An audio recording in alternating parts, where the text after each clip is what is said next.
잘 되고 있습니다. 행복합니다. 다시 한번 좌우로 보시고 인사하시겠습니다. 잘 되고 있습니다. 예배하면 더 잘 됩니다.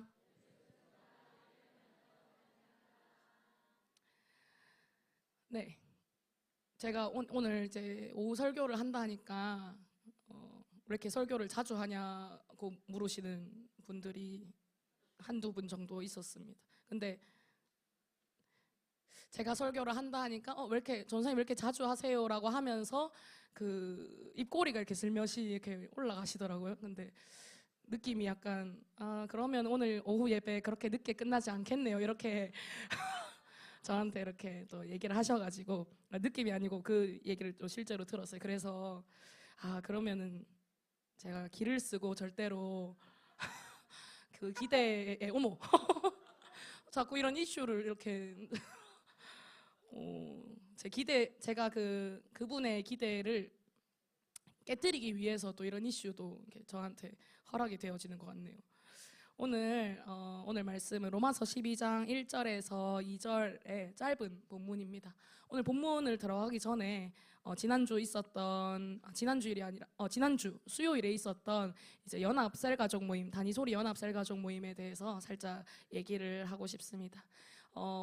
몇 년 전에 담임 사모님이 소리엘 특강 강사로 한번 저희한테 오셔가지고 이제 직장이나 뭐 연애나 여러 가지 강의를 해주셨었어요. 그래서 제가 그때 사실 저는 그때 강의를 못 듣고 예배 마치고 저희가 다른 곳 상주로 이동을 해서 거기서 이제 강의를 듣고 애프터를 가지는 거였는데 제가 마치고 뭐 차량 운행이디 뭐 이렇게 뭐 여러 가지 사역을 하다 보니까 저는 이제 강의를 듣지 못하고 제가 도착하니까 강의가 다 끝났더라고요. 그래서 되게 아쉬운 마음이 되게 컸었습니다. 근데 소리엘 그때 후기를 다 들어보니까 사모님 강의가 너무 좋았다면서 사모님을 자주 불러주시면 안 되냐고 이런 후기들이 굉장히 많았어요. 그래서 나도 너무 듣고 싶다라는 생각을 계속 하고 있었는데 마침 이번에 이제 다니소리 연합 셀가족 모임을 준비하면서 특강 강사로 딱 사모님에 대한 추천이 또 이렇게 들어온 겁니다. 사실 다니엘 리더들끼리 얘기를 하다가 저희 헌신 예배 강사로 담임 사모님을 혹시 모시면 안 되나 이런 얘기를 나눴었거든요. 그런데 이제 그것은 되지 않았지만 대신에 다니소리 연합셀가족 모임에 사모님께서 특별 강사로 오셔가지고 또 여러 가지 좋은 말씀들을 해주셨습니다. 사모님이 항상 강의를 준비하실 때 항상 PPT를 준비를 해오시거든요. 그래서 그날도 PPT를 준비해 오셔가지고 이렇게 PPT를 딱 넘기면서 이렇게 강의를 해주셨어요. 근데 이번에는 제가 그냥 사모님이 무슨 주제로 하면 되냐 물으시길래 그냥 사모님이 말씀하시고 싶은 것들을 그냥 다 해달라고 제가 약간 두루뭉술하게 그냥 얘기를 했거든요. 뭐 직장도 좋고 뭐 연애도 좋고 그냥 청년들이 궁금할 법한 사모님의 삶에 녹아있는 그 메시지들을 그냥 다 해주셨으면 좋겠다. 그렇게 말씀을 드렸더니 사모님이 이번에 이런 걸 처음 봤는데 이번에 QR을 준비하셔가지고 직접 이제 그 현장에 있는 사람들이 그 QR을 찍고 바로 사모님한테 질문을 딱 이렇게 남길 수 있도록 그래서 그 질문으로 약간 질의응답 형식으로 이렇게 강의를 진행해 주셨습니다. 그래서 이제 보통 이런 것들을 하면 다 익명으로 하잖아요. 그래서 이게 딱 올라오자마자 사람들이 이제 익명으로 막 댓글을 달기 시작했어요. 처음에 이제 막 여러 사람들이 들어왔는데 여기가 뭐 이제 큰 숲 주보 서리범 뭐 이런 분들도 들어오시고 질문을 하시겠다고 그리고 또 이제 유명한 분도 들어오셨는데 큰 숲 맑은생 김대현이라는 분도 들어오셔가지고 잘하고 있구나 하고 이렇게 댓글을 또 남겨주시고 그리고 이제 프로필은 류선우라고 돼 있는데 닉네임은 김경식을 한 이 어떤 사람도 나타나가지고 또 이제 사칭을 또 하고 이제 어떤 분은 불타는 사명자 윤석원이라는 이름으로 이렇게 들어오셔가지고 전혀 사모님이 분명히 이거는 익명이니까 닉네임을 바꿔서 질문을 해달라고 하셨는데 그럼에도 불구하고 이제 불타는 사명자 윤석원님께서는 이렇게 당당하게 들어오셔가지고 이름을 딱 이렇게 올려주시더라고요. 또 이제 누가 봐도 그리고 이제 사칭이 아닌 듯한 불매셀 김동훈 이런 사람들도 질문 올리라고 해놓으니까 동리더 파이팅 뭐 이런 거 올리고, 나 홍지수 아니다 이 사람도 댓글에 26학번 홍지수 파이팅 뭐 이런 거를. 예. 그래서 되게 여러 가지 질문들이 되게 많았습니다. 그래서 여러 가지 질문들이 많았는데, 청년들이다 보니까 직장이나 또 학업이나 이런 부분들에 있어서 어떻게 하면은 이 밸런스를 잘 맞출 수 있을지 이런 질문들도 많았고, 또 청년들이다 보니까 청년들만 할 수 있는 배우자에 대한 그런 질문들도 많았어요. 어떤 분은 익명이지만 닉네임은 저희가 다 보이잖아요. A라는 닉네임이 이제 여러 질문을 올리는 게 다 보이는데, 어떤 분이 마음이 많이 급했는지 연애에 대한 질문만 한 3개를 올리신 거예요. 똑같은 거예요. 근데 다 다른 질문으로. 그래서 이제 뭐 언제 뭐 이렇게 목사님 보고 이 사람이다 싶으셨냐, 또는 뭐 어떻게 하면 또 그 내가 기도하는 사람을 기다릴 수 있을까요? 뭐 이런 되게 마음이 간절해 보였습니다. 근데 이런 여러 가지 모습들도 볼 수 있었고, 또 이제 목사님이 듣고 계실 텐데, 목사님이 저는 이 질문에 꼭 답을 해주셨으면 좋았을 거라고 생각하는데, 어떤 분이 사모님께서 생각하시는 사위의 조건이 있으신가요? 이런 질문을 하시더라고요. 그래서 저희끼리 장난식으로 이제 저희끼리 그냥 누군지는 알 수 없지만 저희끼리 장난식으로 목사님의 사위가 되려면은 일단 기본적으로 2가지를 해야 된다. 첫 번째는 축구를 무조건 가야 된다. 잘하든 말든 그건 상관없고, 잘해야 하지만 그래도 목사님보다는 살짝 못하는 축구 실력을 가지고 매주 축구에 가야 한다. 그리고 2번째는 사우나를 매주 가야 된다. 이 2가지가 그냥 저희끼리 그냥 이렇게 장난식으로 얘기를 했었는데, 사모님께서 이 질문을 딱 보시더니 사위의 조건이 있으신가요? 라고 막 이렇게 얘기를 하시는 거예요. 그러면서 자기의 조건은 없는데, 자기의 조건은 뭐 애들 좋으면 다 좋죠 이렇게 하시면서 저희가 다들 생각만 했던 목사님의 그 사위의 조건에 대해서 얘기를 하시더라고요. 그래서 축구를 해야 되고 사우나를 가야 하는 것은 자기도 어떻게 해줄 수가 없다고 그래서 그것들은 충분히 감당할 마음을 가지고 도전을 하시라고 이렇게 얘기를 해주셨습니다. 그래서 목사님이 다니엘, 소리엘 형제들을 잘 한번 잘 봐주시면 좋겠습니다. 어떤 형제들이 유독 갑자기 또 축구에 마음을 내고 유독 갑자기 목사님 애프터 가는데 열심히 가고 이러는지를 잘 보시면은 이런 것들이 살짝 나오지 않을까 하는 생각이 들었습니다. 뭐 다시 또 돌아와서 여러 가지 질문들이 많았다고 했는데, 이런 질문들도 있지만은 되게 진지한 질문들이 사실 한 80~90% 정도는 차지를 했습니다. 아까도 말씀드렸다시피 직장과 이 신앙 사이에서 밸런스를 어떻게 맞춰야 하는지, 또는 한쪽을 열심히 하다 보니까 직장 일을 열심히 하면은 자연스럽게 신앙에 있어서 힘이 빠지게 된다. 근데 신앙을 또 열심히 하다 보니까 자연스럽게 직장에서 내가 힘이 빠지게 된다. 또는 학업과 신앙을 둘 다 가지고 하려니까 2마리 토끼를 다 잡는 것이 너무 어렵게 느껴진다. 어떻게 하면 좋을까요? 하는 이런 질문들이 굉장히 많았습니다. 사랑하는 여러분, 우리는 선택이 일상이 된 시대를 살고 있는 것 같습니다. 이것처럼 하루에도 수십 번, 수백 번의 선택을 합니다. 방금의 질문처럼 직장에 내가 더 열심을 내야 할까? 또는 신앙에 더 열심을 내야 할까? 내가 어떻게 살아야 하고 또 어떤 선택을 내려야 할지 끊임없이 고민을 하고 또 선택을 이뤄 나갑니다. 작게는 무엇을 입을지, 또 무엇을 먹을지, 내가 어떤 말을 할지, 또 어떤 표정으로 반응할지, 그리고 진짜 작게는 누구의 메시지에 먼저 카톡 답장을 할지, 또 어떤 길로 돌아갈지, 그리고 유튜브 들어가서 어떤 영상을 하나를 볼지 말지, 우리는 모든 순간이 정말 쉼없이 선택의 순간에 마주하고 있습니다. 그런데 여기서 중요한 것은 선택의 양이 아니라 선택의 방향입니다. 선택의 수가 늘었다고 해서 우리의 삶이 더 풍성해지지는 않았습니다. 선택지가 많아졌다고 해서 인생이 더 선명해지지는 않았습니다. 오히려 선택지가 많아질수록 우리는 더 자주 흔들리고 더 쉽게 지치고 또 더 자주 비교하며 더 자주 두려워합니다. 그래서 오늘 저는 우리가 선택의 시대가 아니라 기준의 시대를 살고 있다고 말하려 합니다. 선택은 언제나 기준에서 나오기 때문입니다. 선택은 겉으로 드러난 결과이고 기준은 그 선택을 낳는 뿌리입니다. 무엇을 가장 중요하게 여기는가가 선택을 결정하고 무엇을 가장 두려워하는가가 선택을 결정합니다. 무엇이 나를 붙들고 있는가, 이것 또한 선택을 결정합니다. 그러므로 우리가 진짜로 점검해야 할 것은 나는 어떤 선택을 하고 있는가, 이것이 아니라 나는 무엇을 기준으로 살고 있는가입니다. 기준은 눈에 보이지는 않지만 삶 전체를 지배하고 있습니다. 기준은 성공의 정의를 만들고 또 실패의 공포를 만들고 기쁨의 조건을 만들고 불안의 구조를 만듭니다. 기준은 우리에게 이 정도면 괜찮다 하는 만족의 선을 그어주기도 하고, 반대로 아직 멀었다 하며 조급함의 선을 그어주기도 합니다. 기준은 우리의 관계를 정하고 또 우리의 시간표를 정하고 우리의 언어를 정합니다. 그래서 기준이 흔들리게 되면은 삶이 흔들리게 되는 것입니다. 기준이 세상의 것으로 굳어지면 삶은 세상의 리듬에 종속됩니다. 반대로 기준이 하나님께로 옮겨지면 같은 일상을 살아도 전혀 다른 방식으로 살아가게 됩니다. 오늘 본문인 로마서 12장 1절과 2절은 그 기준의 전환을 가장 선명하게 보여주는 말씀입니다. 바울은 로마서 전체에서 복음에 대해서 설명하고 있습니다.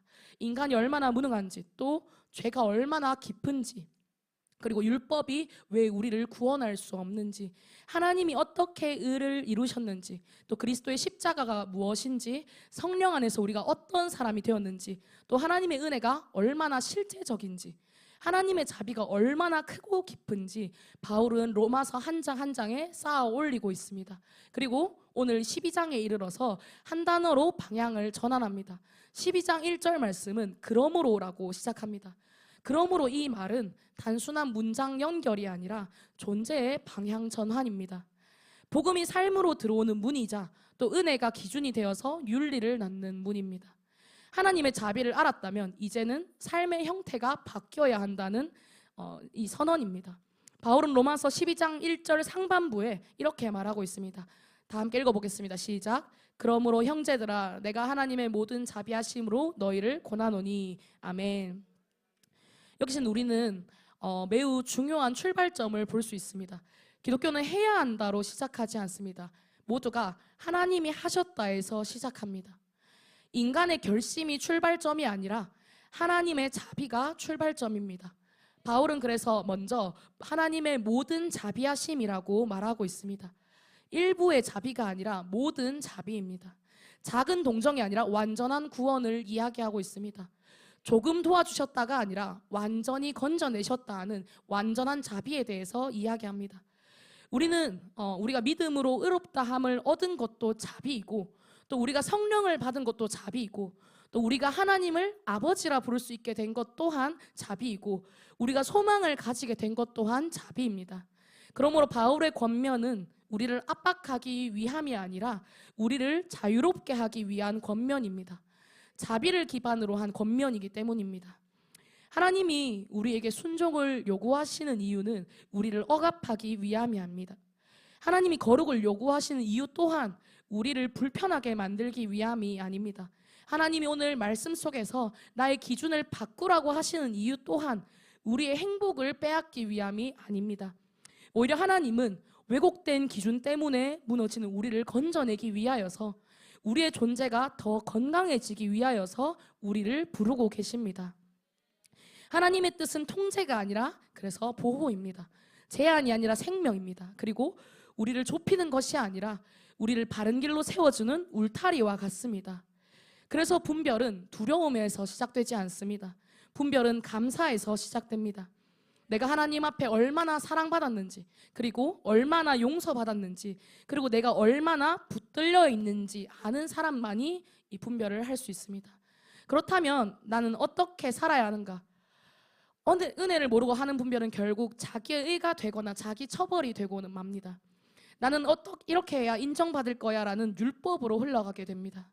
하지만 은혜를 알고 하는 분별은 나는 이미 사랑받았기 때문에 하나님을 기쁘시게 하는 삶을 살고 싶다 하는 자유함으로 흘러가게 됩니다. 사랑받은 사람의 순종은 무겁지 않습니다. 물론 쉽지는 않습니다. 그러나 그 순종은 생명을 낳습니다. 그리고 그 순종은 내가 나아갈 방향을 낳습니다. 바울은 은혜를 기반으로 이렇게 말하고 있습니다. 본문 말씀 1절 말씀을 다 같이 읽어보겠습니다. 시작. 그러므로 형제들아 내가 하나님의 모든 자비하심으로 너희를 권하노니 너희 몸을 하나님이 기뻐하시는 거룩한 산제물로 드리라. 이는 너희가 드릴 영적 예배니라. 아멘. 여기서 몸은 매우 구체적입니다. 영혼, 생각, 마음만이 아니라 몸을 얘기하고 있습니다. 왜냐하면 우리의 신앙은 추상에 머물지 않기 때문입니다. 하나님은 우리의 마음만 받으시는 분이 아니라 우리의 삶을 받으시는 분입니다. 몸은 그 삶의 자리입니다. 그리고 몸은 선택의 자리이고 시간의 자리, 습관의 자리, 관계의 자리, 돈의 자리, 또 눈과 귀의 자리고 발걸음의 자리입니다. 그러므로 몸을 드리라는 말은 삶 전체를 드리라는 말과 같습니다. 시간과 재정, 감정과 재능, 그리고 관계, 계획, 진로, 가능성, 그리고 우리가 숨쉬는 모든 자리에서 하나님께 삶의 주권을 드리라는 말입니다. 우리는 때때로 이 신앙을 마음의 영역으로만 축소합니다. 예배에서 감동받고 또 눈물 흘리고 어떤 결단의 문장을 말했는데도 월요일이 오면 아무것도 바뀌지 않는 경험 또한 하게 됩니다. 그 이유는 마음만 움직이고 몸은 움직이지 않았기 때문입니다. 하나님은 단지 감동이 아니라 우리에게 산 제사를 원하십니다. 산 제사는 감정으로 시작될 수 있지만 반드시 구조로 이어져야 합니다. 산 제사는 느낌으로 시작될 수 있지만 반드시 습관으로 이어져야 합니다. 산 제사는 예배 안에서의 고백으로 시작될 수 있지만 반드시 일상의 선택으로 이어져야 합니다. 몸을 드린다는 것은 내 일상에 있는 주인 자리를 하나님께 완전히 내어드린다는 뜻입니다. 제사는 원래 죽은 제물을 바치는 것입니다. 그런데 하나님은 우리에게 살아있는 제사를 원하십니다. 살아있는 제사는 그래서 한 번 바치고 끝나는 것이 아닙니다. 죽은 제물은 한 번 올려놓으면 끝입니다. 그러나 살아있는 제사는 매일 다시 올려야 됩니다. 그리고 매일 다시 드려져야 합니다. 왜냐하면 살아있는 우리는 매일 도망가려고 하기 때문입니다. 우리의 옛 기준은 매일 우리를 끌어당깁니다. 그래서 산제사는 단발성이 아니라 지속성이 되어져야 합니다. 결단의 이벤트가 아니라 구조의 반복입니다. 오늘 드리고 내일도 드리고 넘어져도 다시 드리고 흔들려도 다시 드리는 삶이 산제사입니다. 특히 청년의 시기는 특별히 몸으로 더 살아가는 시기인 것 같습니다. 에너지가 많고 기회가 많고 또 미래가 넓게 열려있는 시기입니다. 그래서 이 청년기는 가능성이 많다는 점에서 아름답지만 동시에 위험하기도 합니다. 가능성이 많다는 것은 기준이 흔들리게 되면 어디든 끌려갈 수 있다는 것 또한 뜻하기 때문입니다. 가능성이 많다는 것은 그리고 우상이 많아질 수 있다는 뜻이기도 합니다. 우리는 무엇을 붙들든지 삶 전체를 거기에 걸어버리기 쉽습니다.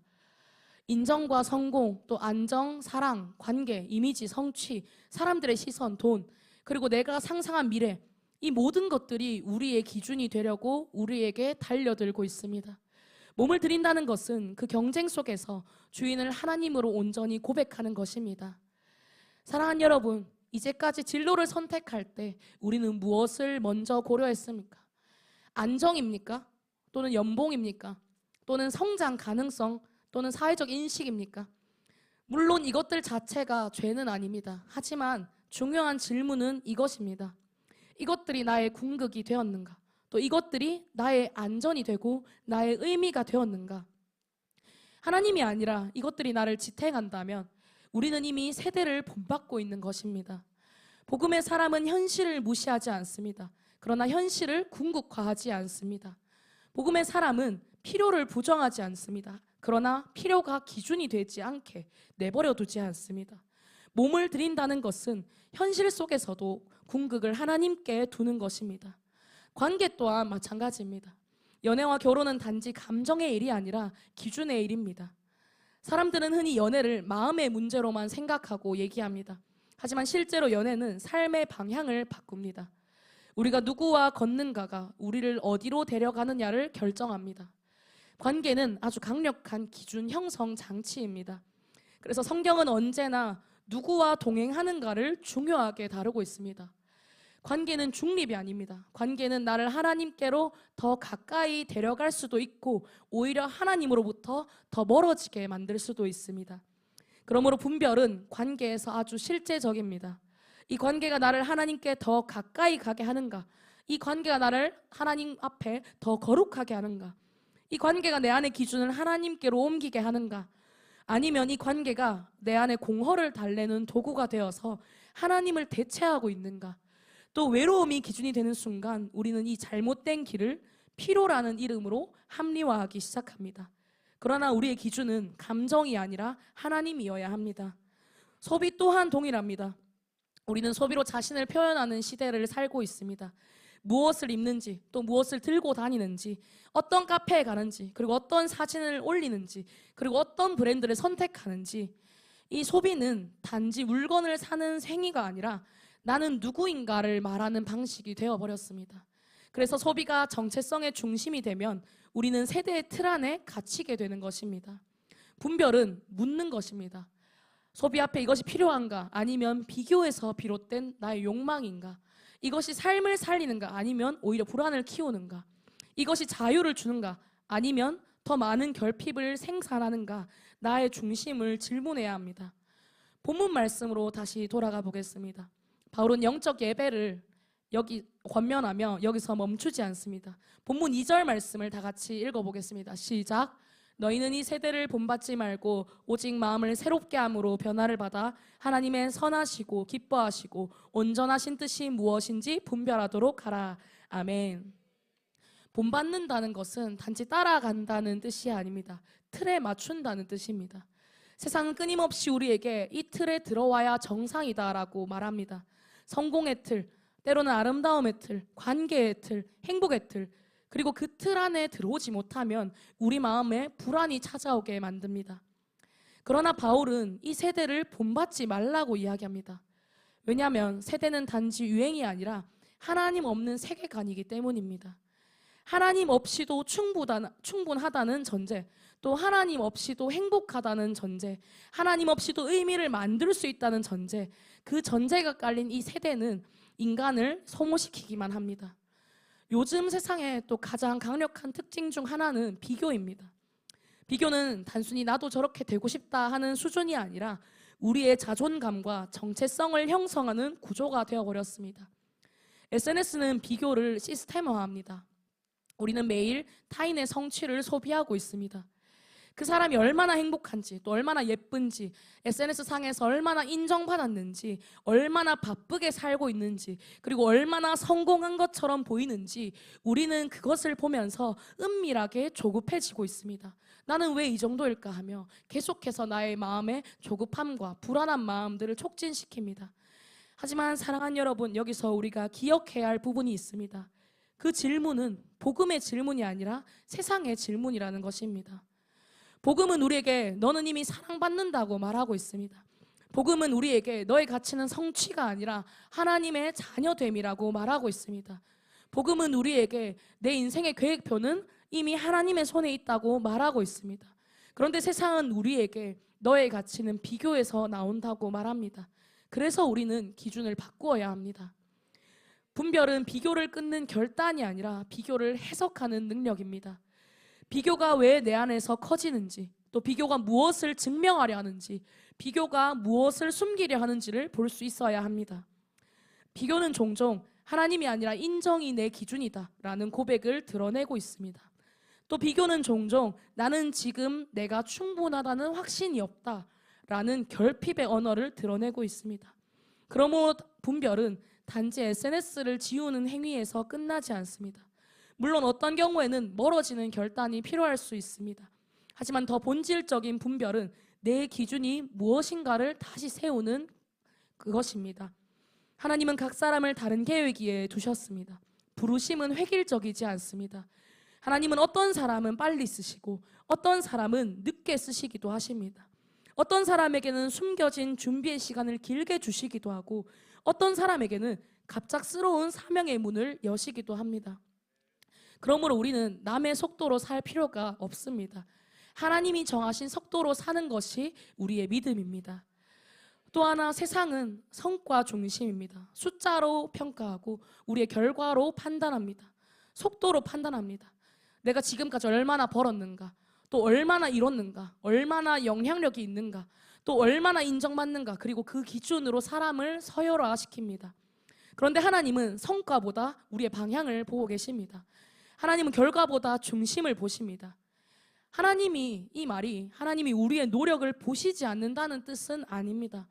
하나님은 우리의 충성을 보고 계십니다. 그리고 하나님은 우리가 무엇을 위해 달렸는가를 계속해서 보고 계십니다.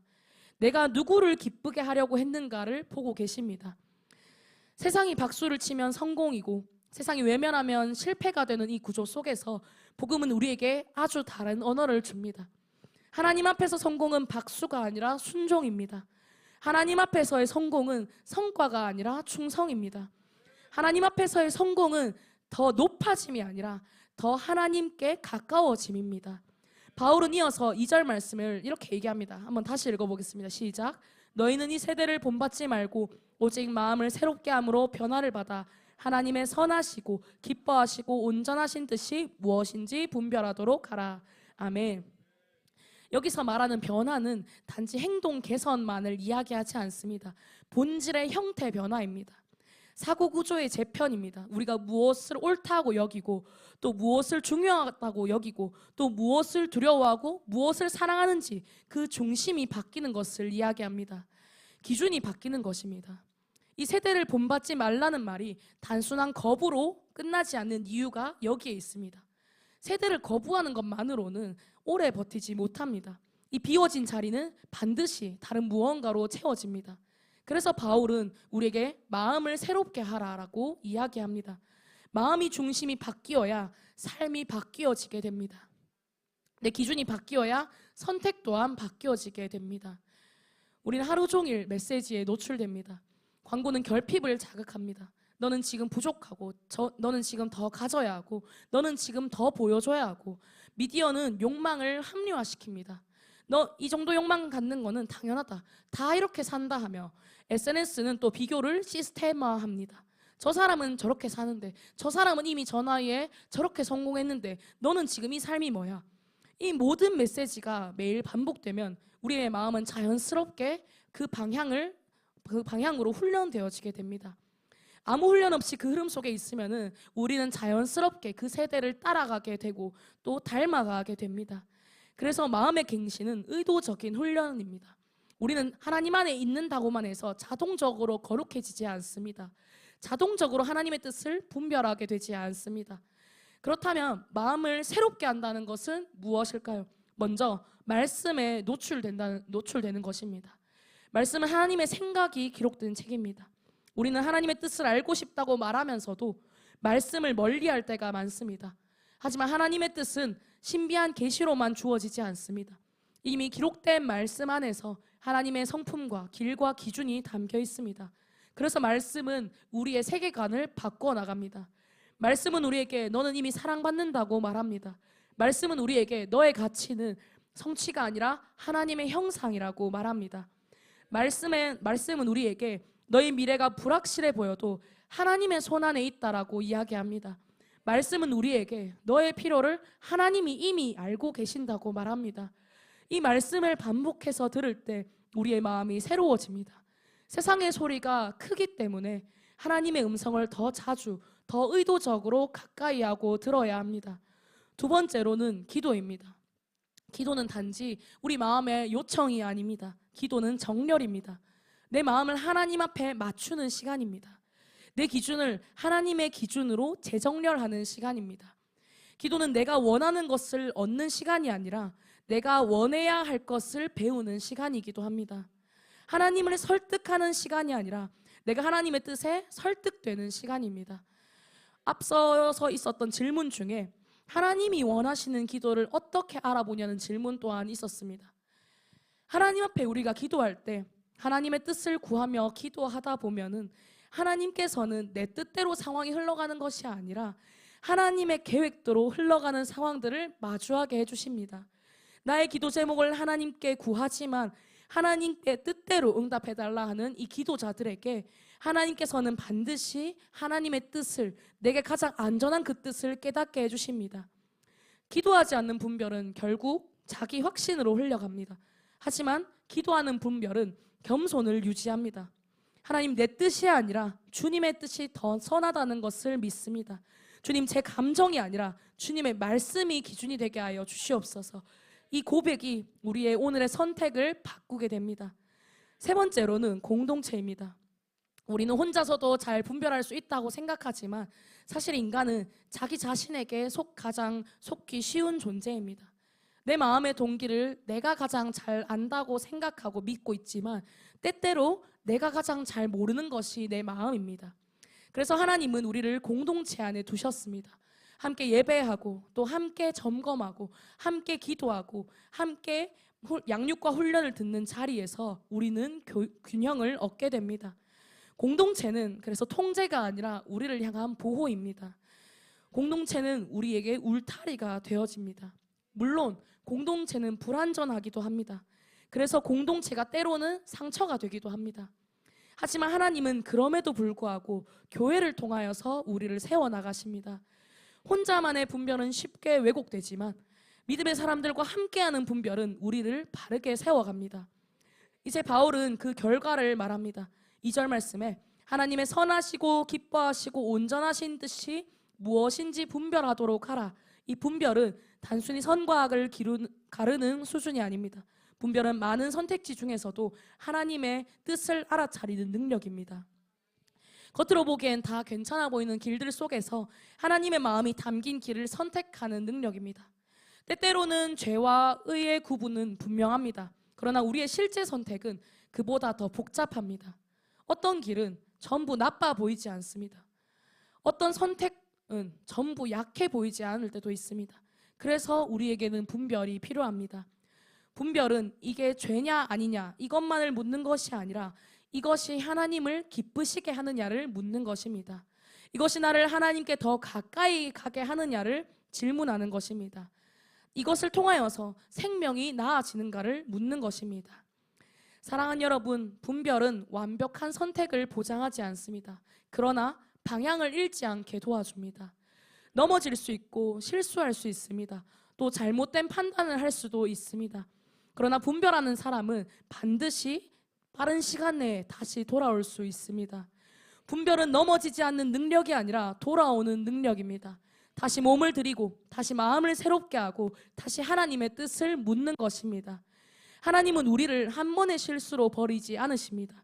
하나님의 뜻은 한 번의 실패로 사라지지 않습니다. 중요한 것은 항상 완벽함이 아니라 항상 방향이 됨을 우리가 잊지 말아야 합니다. 하나님의 뜻은 선하시고 기뻐하시고 온전하십니다. 선하시다는 것은 존재를 해치지 않는다는 뜻입니다.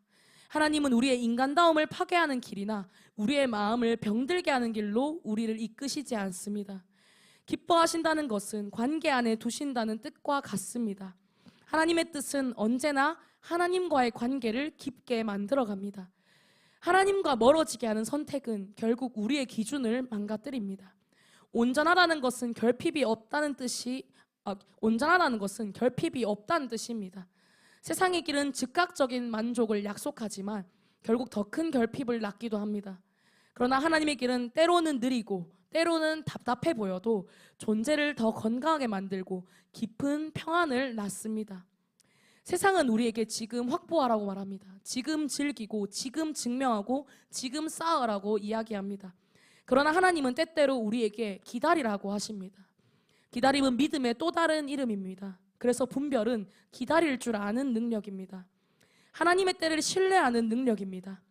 하나님이 때로는 막으신 길이 보호였고 또 하나님이 때로는 지연시키신 이 모든 시간이 준비였다는 시간을 우리는 시간이 지나야 깨닫게 됩니다.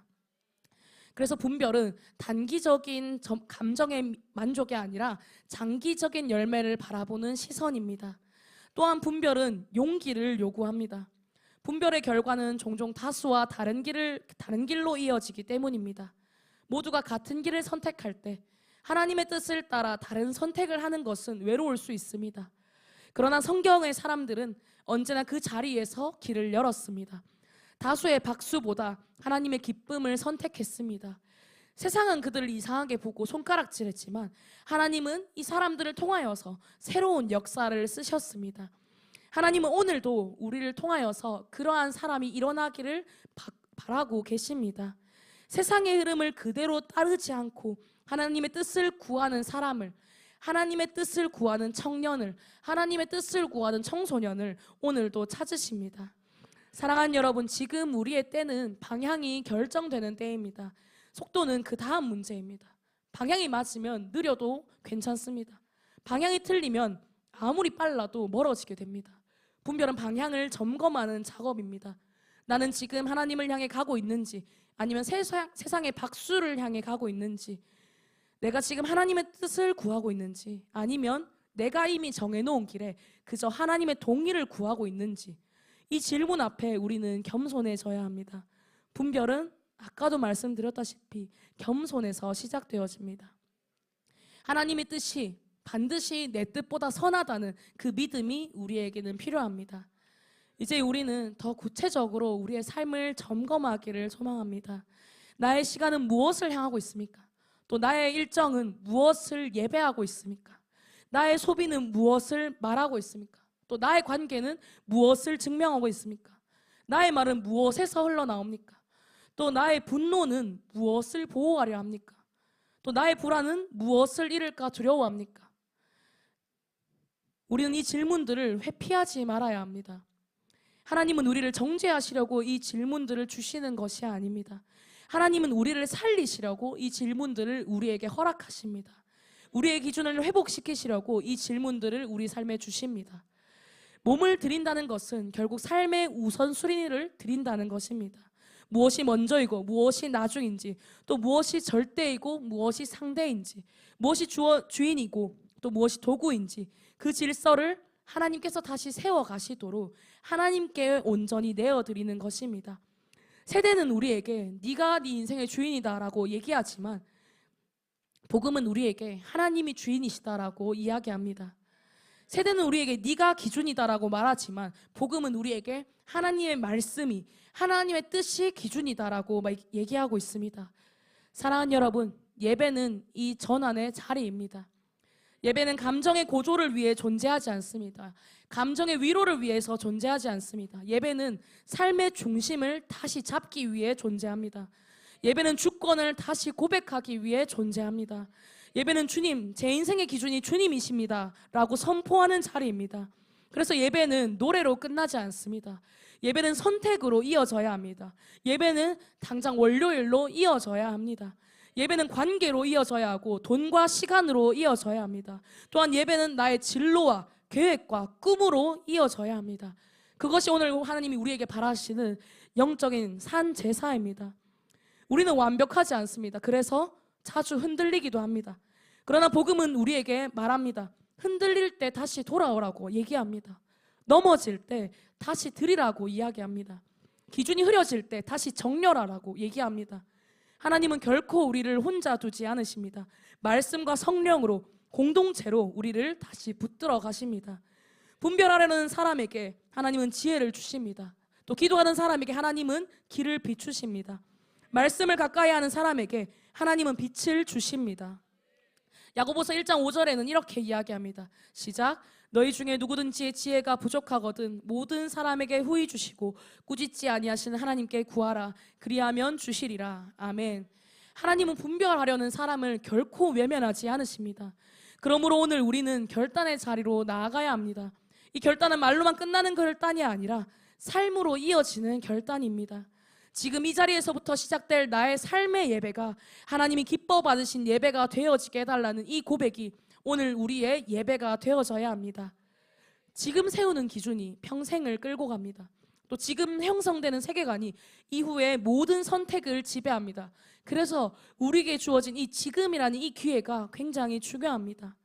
여러분의 지금의 때가 압력에 흔들리는 시간이 아니라 기준을 세우는 시간이 되기를 간절히 소망합니다. 여러분의 선택이 비교에 반응하는 것이 아니라 복음에 반응하는 선택이 되기를 소망합니다. 여러분이 세상 속에서 살아가되 세상에 흡수되지 않고 세상 가운데에서도 하나님을 기쁘시게 하는 산 제사로 살아가게 되기를 간절히 소망합니다. 말씀을 맺겠습니다. 사랑하는 여러분, 비교가 심해질수록 우리는 두 가지를 잃게 됩니다. 하나는 평안이고 다른 하나는 부르심입니다. 비교는 평안을 빼앗고 조급함을 줍니다. 또 비교는 부르심을 빼앗고 우리에게 욕망을 줍니다. 그래서 분별은 비교를 단번에 끊어내는 결심이 아니라 비교가 내 마음에서 어떤 거짓말을 하고 있는지를 해석해내는 능력입니다. 비교는 우리에게 종종 이런 거짓말을 합니다. 너는 지금 부족하고, 너는 지금 늦었고, 이미 뒤처졌고, 이미 너는 가치가 없다라고 거짓말합니다. 그러나 복음은 이렇게 얘기합니다. 골로새서 2장 10절 말씀입니다. 너희도 그 안에서 충만하여졌으니 그는 모든 통치자와 권세의 머리시라. 하나님 안에 있는 나는 이미 충만하여졌습니다. 로마서 8장 28절 말씀도 보겠습니다. 우리가 알거니와 하나님을 사랑하는 자 곧 그의 뜻대로 부르심을 입은 자들에게는 모든 것이 합력하여 선을 이루느니라. 나를 사랑하셔서 하나님의 뜻대로 불러주신 그 사랑 안에서 나는 합력하여 선을 이루시는 주님을 바라볼 수 있습니다. 이것이 기준의 전환입니다. 이제 우리 마음을 다시 하나님께 드립시다. 몸을 드리고 생각을 드리고 미래를 드립시다. 하지만 때로는 기도를 하면서도, 이렇게 결단을 하면서도 우리 머릿속에 물음표가 생길 때가 있습니다. 끊임없는 질문들이 펼쳐질 수 있습니다. 그때 우리는 가장 기본으로 돌아가야 합니다. 가장 기초로 돌아가야 합니다. 나를 사랑하는 하나님의 사랑으로 돌아가야 합니다. 지금 내 삶에 불안이 많습니까? 배운 대로, 양육받은 대로, 훈련받은 대로 결단하고 기도하지만 그럼에도 불구하고 혼란이 생깁니까? 그럼에도 불구하고 똑같은 실수가 생깁니까? 그런 상황 속에서 뭔가를 더 잘하게 해달라는 것이 아니라 그저 하나님의 사랑을 부어달라고 기도하는 우리가 되기를 소망합니다. 더 나은 것을 바라고 내가 그냥 바뀌는 것만을 단순히 바라게 되면 가장 기초적인 이 하나님의 사랑을 회복하는 것을 잊게 됩니다. 머릿속이 복잡하면 복잡할수록, 우리가 잘하면 더 잘할수록 우리에게는 더 하나님의 사랑을 구하는 지혜가 필요합니다. 우리는 복잡하지만 하나님의 말씀은 단순하기 때문입니다. 그저 내가 너를 사랑한다라고 오늘도 하나님께서는 우리에게 말씀하십니다. 요한복음 3장 16절 말씀입니다. 하나님이 세상을 이처럼 사랑하사 독생자를 주셨으니 이는 그를 믿는 자마다 멸망하지 않고 영생을 얻게 하려 하심이라. 로마서 5장 8절 말씀도 읽어보겠습니다. 우리가 아직 죄인 되었을 때 그리스도께서 우리를 위하여 죽으심으로 하나님께서 우리에 대한 자기의 사랑을 확증하셨느니라. 단순해 보이지만 하나도 단순하지 않은 이 사랑이 나의 삶을 채워갈 때 우리는 우리의 삶을 하나님의 방법대로 이끄시는 그 주님의 손길을 바라볼 수 있습니다. 그리고 이렇게 기도하기를 소망합니다. 주님, 저를 분별하는 사람으로 세워주십시오. 세상의 소리보다 하나님의 음성을 더 크게 듣게 하시고 순간의 감정보다 영혼의 가치를 붙들게 하시고 나의 뜻보다 주님의 뜻을 더 사랑하게 하여 주시옵소서. 주님, 제 삶의 기준을 다시 세워주시옵소서. 제 시간의 기준을, 제 관계의 기준을, 제 진로의 기준을, 제 소비의 기준을, 제 언어의 기준, 꿈의 기준을 주님의 뜻 안에서 새롭게 하여 주시옵소서. 그렇게 살아가는 삶이 곧 삶의 예배입니다. 그렇게 선택하는 하루하루가 하나님을 기쁘시게 하는 산 제사입니다. 그리고 그 삶을 통해서 하나님의 선하시고 기뻐하시고 온전하신 뜻이 이 땅에 나를 통하여서 드러날 것입니다. 하나님의 선하시고 기뻐하시고 온전하신 뜻이 여러분의 삶의 기준이 되기를 간절히 소망합니다. 가장 귀한 지금 우리의 때가 세상을 닮는 시간이 아니라 하나님을 닮은 시간이 되기를 소망합니다. 여러분의 선택이 비교에 끌려가는 선택이 아니라 복음에 반응할 선택이 되기를 소망합니다. 모든 영광 주님께 올려드립니다.